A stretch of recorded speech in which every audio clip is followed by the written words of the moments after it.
Hello. Hi there. I'm Lucy.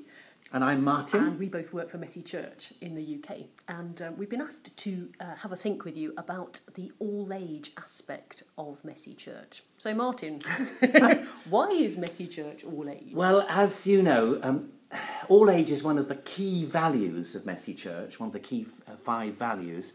And it's one which makes it quite distinctive, actually, as a fresh expression of church. Many are for just particular sectors and particular age groups.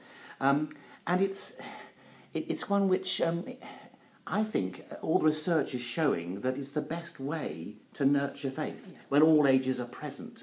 That means we're doing things with each other rather than to each other.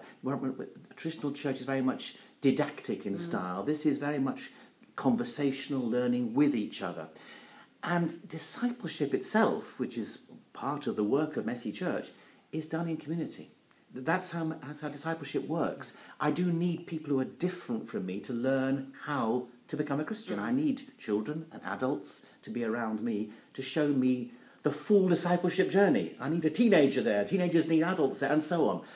But that means it has implications. Well, it has huge implications, and I think it actually changes how we do church. Yep. I think it changes the time and the day when we can do it. Because we need to suit families. Yeah. It changes perhaps the length of time that we can spend doing certain elements of church. It changes the language that we use, because suddenly we have to become accessible to everybody, not just people with a university degree, perhaps. And I think it changes something about who church is for, and something deep about our attitude to church, because we suddenly start coming for the sake of other people, not for our own sake primarily. Yes. So we do come to meet with God, but we're coming to enable other people to meet with God as well. Yes, it's not just me being blessed, it's I want everyone to be blessed as part of this all-age community. That's right. But that often means there's a bit of a gap, though, in theory and practice in Messy Church, doesn't it? And that's not easy. I think partly the gap comes because church for a long time hasn't done it this way. We've sectored off church. It's more convenient, it's easier to do that, to teach a sane group, a group that's on the same page and the same learning style or whatever.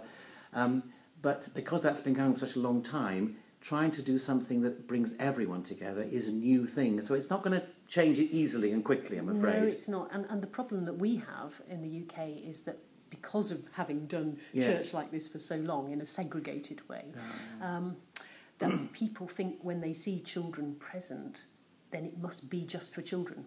And so they think that Messy Church, because there are children present, is something just for children, and they take away the idea that it could be for adults as well. Yes. So it becomes child-focused, child-centred in a bad way, in a negative way. Of course, we need to think of the children, but we need to think of the adults as well, and the teenagers, and the grandparents, everyone, so that this whole kliederkerk or Messy Church can enjoy this togetherness of learning, becoming a Christian together. That's very powerful.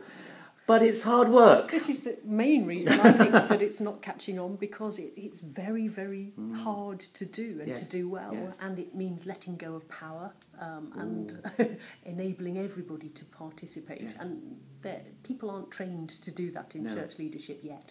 And I think it's a huge challenge for us here in the UK. So you're on a journey in Kliederkerk, just like we're on a journey in Messy Church, to work this all out in practice. So we wish you all the best. We're praying for you, and I hope you have a really good conference. Yes, indeed. And when you find all the answers, do let us know. Yes, exactly. Goodbye. Bye.